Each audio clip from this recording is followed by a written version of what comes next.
की एकीकडे भ्रष्टाचारी सरकार आणि एकीकडे विकासात्मक काम करणारं सरकार. देशामध्ये अनेक मोठमोठे प्रकल्प होत आहेत. अनेक गोष्टी या 10 वर्षामध्ये अशा घडल्या ज्याचा आपल्याला अभिमान वाटतो. चंद्रयान ज्यावेळी आपलं लँडर चंद्रयानवर पोहोचलं आपल्या सगळ्यांना अभिमान वाटला. जगात कुणाला जमलं नाही ते भारताने करून दाखवलं. सूर्ययान आदित्य एल1 आता ते सूर्यकक्षेमध्ये गेलं.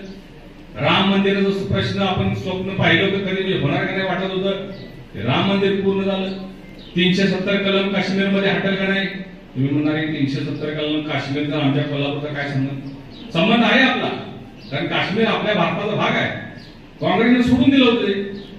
तिथं वेगळा पंतप्रधान असल्यासारखी परिस्थिती होती, वेगळी राजवट असल्यासारखी, तिथले कायदे वेगळे, अनेक प्रकारचे कायद्याच्या अडचणी होत्या. 370 कलम हटल्यामुळं काश्मीर हा भारताचा अविभाज्य भाग आहे हे आपण सिद्ध केलेलं आहे. अशा अनेक गोष्टी आहेत ज्याचा आपल्याला अभिमान वाटतो. आणि हे सगळं भविष्यात मोदीजींनी स्वप्न आपल्याला दाखवलेलं विकसित भारतचं त्याची गॅरंटी दिलेली आहे. मोदी की गॅरंटी असं कोण सांगतो का कधी. आता काँग्रेसने काय सांगितलं की आम्ही निवडून आलो तर देशातल्या सगळ्या महिलांना 1-1 लाख रुपये देतो. 25 करोड महिला आहेत. 2.5 लाख कोटी रुपये लागतील वर्षाला. म्हणजे आपल्या महाराष्ट्राचं बजेट आहे की नाही तेवढं. आणि 5 वर्षाचा हिशोब केला तर 12.5 लाख कोटी. शक्य आहे का. द्यायचं नाही म्हणून घोषणा करून टाकायची. जे ग्रॅज्युएट आहेत त्यांना 1 लाख रुपये देतो म्हणतात. ती 10-12 कोटी संख्या आहे. शक्य आहे का. म्हणजे जे करायचं नाही अशा घोषणा ते करतायत. परंतु मोदीजींनी आजपर्यंत दिलेले आपल्याला सगळे शब्द होते ते पूर्ण केलेले आहेत. यावेळचा जाहीरनामा जो मोदीजींनी जाहीर केला तो सुद्धा विशेष आहे. 2 गोष्टी त्यातल्या महत्वाच्या आहेत. त्यामध्ये समान नागरी कायदा जो आपल्या अनेक वर्षाचं स्वप्न आहे ते पूर्ण होईल. आणि त्याचबरोबर 1 नेशन 1 इलेक्शन. देशातल्या सगळ्या निवडणुका एका वेळी. किती मोठी बचत होईल. किती मोठं. एकदाच जायचं कार्यालयात गेले की ग्रामपंचायतचं बटन दाबायचं, पंचायत समितीचं दाबायचं, जिल्हा परिषद दाबायचं, आमदारचं दाबायचं, खासदारचं दाबायचं. 5 वर्ष निवांत. नाही तर होते काय आता 3 महिन्याला एक निवडणूक. आम्ही बी कंटाळून घेऊ आमचं एक निवडणूक झाली की दुसरी झाली की तिसरी. आता ही झाली की विधानसभा आहे, ही झाली की जिल्हा परिषद आहे, तर कुठे तर 2 कारखाने लागतातच. तर 1 नेशन 1 इलेक्शन सुद्धा सर्व दृष्टिकोनातून आपल्या सगळ्या नागरिकांच्या सोयीसाठी खूप चांगली योजना होणार आहे. अशा अनेक बाबी पूर्ण करण्याच्या दृष्टिकोनातून पुन्हा एकदा मोदीजी पंतप्रधान झाले पाहिजे.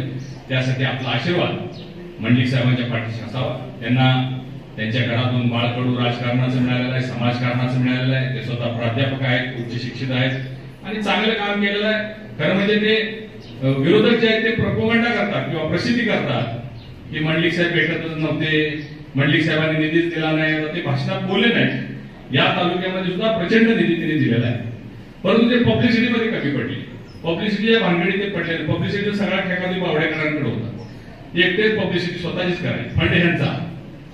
परंतु भविष्यात आपल्याला संजय दादा तसं करून चालणार नाही.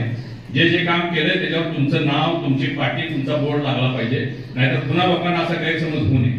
तर भविष्यात आपण ते सगळं करूया. मी आपल्याला एवढीच विनंती करतो की आता तुमच्या आमच्या विचाराचं सरकार आहे. राज्यात आपलं आहे, केंद्रात आहे.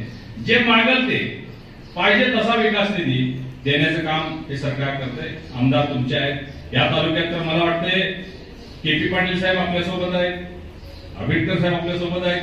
70% 80% गावं व्हायला काय हरकत नाही सर. जरासं त्या पद्धतीनं अनेक आमदार साहेब आपण काढायला पाहिजे. आमची मंडळी याबरोबर आपल्यासोबत आहे. तर ताकदीनं जर आपण केलं तर यामध्ये त्यांचा बूथ सुद्धा लागणार नाही अशी परिस्थिती बऱ्याच गावांमध्ये होऊ शकते. तर त्यासाठी आपण सगळ्यांनी आम्हाला साथ द्यावी, मंडलिक साहेबांना आशीर्वाद द्यावे. धनुष्यबाण चिन्ह आहे, धनुष्यबाणाचा प्रचार प्रसार आपण करावा एवढी विनंती करतो.